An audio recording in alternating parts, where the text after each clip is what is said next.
joy on their faces when they're doing that, but what about inside? We've managed to get a sneaky peek. As special as it is to do it in front of the Kop, Daniel, when you're doing it here with your brothers, who sweated every second with you, what's that like? It's family, you know. It's a family feeling. It's something that you can never explain. You know, when you come out of the game and you're a footballer who's not playing anymore, these are the moments you miss. These are the moments today. As you can see now, the stadium has dispersed. The players have gone inside for some private moments. We hope one or two will come back out to speak to us before we finish here tonight on Super Sunday. It's been great so far, Daniel, but I just want to take you back to the summer, really. And Arne Slot coming in here, he inherited a very talented group who'd gone close last season, but with three major players entering the last year of their contract and with no major signings either. Do you think that was possible to do what they've done?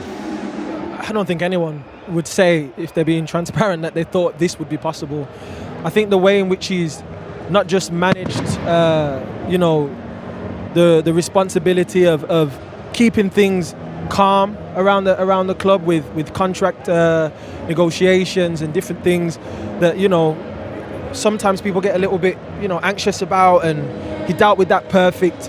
He brought a level of calm to the football club. You know, there was a lot of volatility before he came here, and once you saw that the first couple of months, it was like, this man's really calm. He's got an aura about him in terms of the way he speaks to the press. He seems very honest. Not just with the players. You heard Mo say that he's a very honest man, and you can see the way he speaks to the press. It's also the same. Incredible in terms of the tactics, what he's done. I just think, all in all, they made the right choice. You know, for a coach, there was obviously other options they could have gone for, and maybe when he came in, people probably didn't really know who he was. You know, and maybe thought, okay, is this guy really the man? And again, the people, the backroom staff, the team who are making the decisions have again made the right choice. What he did, Jamie, he drove performances from those star players, even the ones whose contracts were running it down. And somehow it didn't seem to be an issue at all, never seemed to be a distraction, despite the fact we were talking about it. No, I actually think it played into Liverpool's hands, because you had three players that were trying to prove how much they were going to deserve a new contract, because they were playing with a little bit of extra pressure and incentive to do even more. And it seems very difficult when their levels have been so high for so long. And when you said there's no major signings, the major signing was the manager. Let's be honest, when you look at it, and I know this is a club that's driven by data with Michael Edwards and obviously Richard Hughes, and I spoke to Richard about this and I said, why Arne Slot? He said, because everything pointed towards a man that can handle that big club mentality, where a crowd, there's a passion about it. You have to not just manage the team, you have to manage the expectations, you have to be calm about managing this club. And I think the way that he's done that has been absolutely phenomenal. He's a super cool guy. I think if you were to, like you said, when Mourinho come in, he was the special one. This guy's the cool one. He doesn't get flustered. He's come in. He's never made it look too difficult. The team have played exceptionally well, but he's never got too high, never got too low. And I think that's the art of management. And the data and everything that they've done and driven towards him has been absolutely perfect. So you have to congratulate them. Although they didn't bring any players in, they brought in a fantastic manager. Because I'm sure when Jurgen Klopp left here, he thought he's taken this team as far as he could. There's no way he'd have envisaged that this side could win the title, because if he did, he would have stayed here. But he thought to himself, I've done enough. And the next manager's probably going to come and find it difficult. You've only got to go through history. Look at what happened after Arsene Wenger left. Look at what happened after Sir Alex Ferguson went. Everyone has struggled. And I have to be honest, in my heart to hearts, I thought it'd be the same here. I thought this guy might be under real pressure very quickly, but he wasn't. Didn't Jurgen Klopp just run out of batteries? He was a manager that was driven by energy and emotion, and he sort of indicated that he couldn't do it anymore. Look, I don't know the ins and outs of it, but that's just my feelings, that because he'd done it so well, but if he felt there was one more title in this team, my personal opinion is he probably would have done another year. But it's obviously a difficult situation to have been here so long. But you also have to obviously credit him for what he's done, because he laid the foundations, he's changed the mentality of the club, because before him, this club was treading water for a long time. Yeah. Is that right, Daniel, that Jurgen Klopp has played a big part in this story? You think he'll have a smile wherever he's watching this today? Yeah, I mean, I'm sure there'll be a level of, you know, happiness, but also, wow, that could have been me at the same time, you know, for sure. I think be naive to say that that's not true. And I don't think that anyone could have imagined the last couple of seasons, Liverpool weren't really, they were challenging slightly last year, but it wasn't like a real push. The season before that, the same. So the last couple of seasons, being real, they were never really going to be champions. So the expectation this year would have been, well, okay, top 4, like Jamie said before, top 4, yeah, cool, that might be it. But for a manager to come to this football club, not make any signings and win the league, it leaves a lot of question marks. You know, that's just how I see it. We've seen the players celebrating in front of their fans. You see the joy, camaraderie in the dressing room, the vibe with your teammates, the family feeling that you get, and the memories that you share. They'll always be there forever and ever. No matter what you do when you leave the game, these memories will live with you forever and ever. Well, delighted to say 2 of them have emerged. Alexis McAllister, who scored that wonder goal today, Andy Robertson, who's been there and done it. Alexis, congratulations. Andy, congratulations. Never again, eh? I have to ask you the question, Andy, because you have had this moment, you've had this experience before. How does it compare?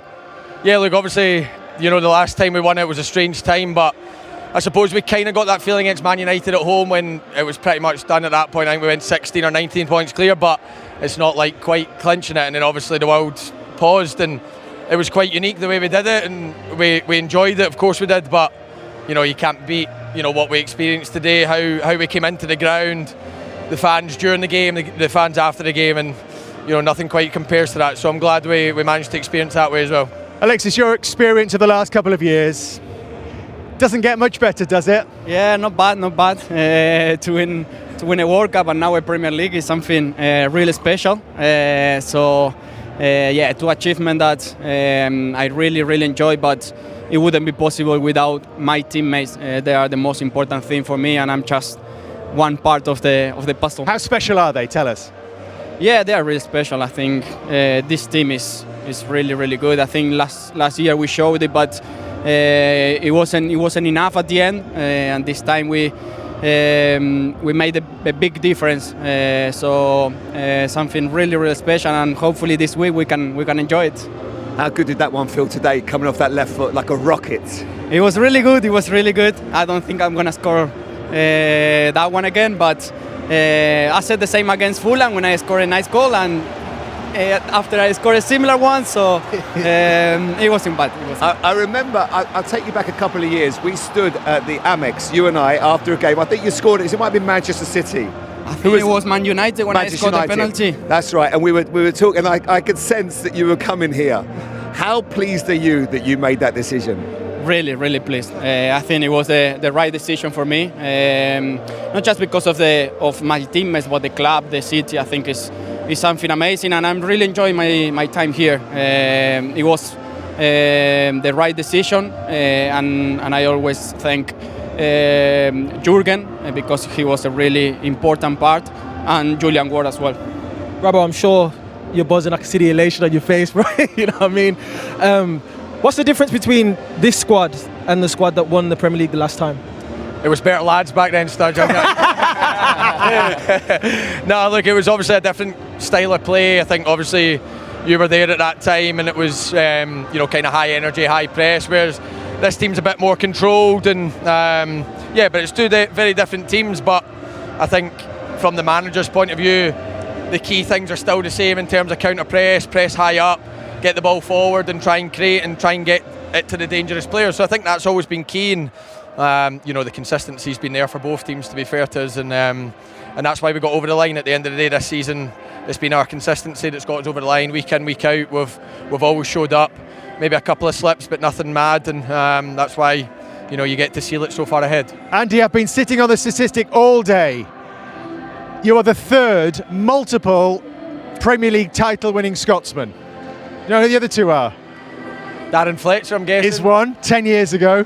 Couldn't tell you. You have to go a lot further back to Brian McClare for the other one. Sorry, Brian. That is special company, though, isn't it? That's special company. Yeah, look, it's special, and I think for me, when I came to this club, I know it feels a long time ago now, maybe not as long as him, but you know, I've been here a long time now, and I think when I came here, you know, you quickly realise how good Scottish players have been at this club. You know, we're standing looking at Kenny Stand and how many legends there are from Scotland, and I think there's a little bit of pressure with that, but I just kind of took that on board, and I think also, you know, I don't think Liverpool have ever won a trophy without a Scottish player in it. So I'm glad I managed to continue that.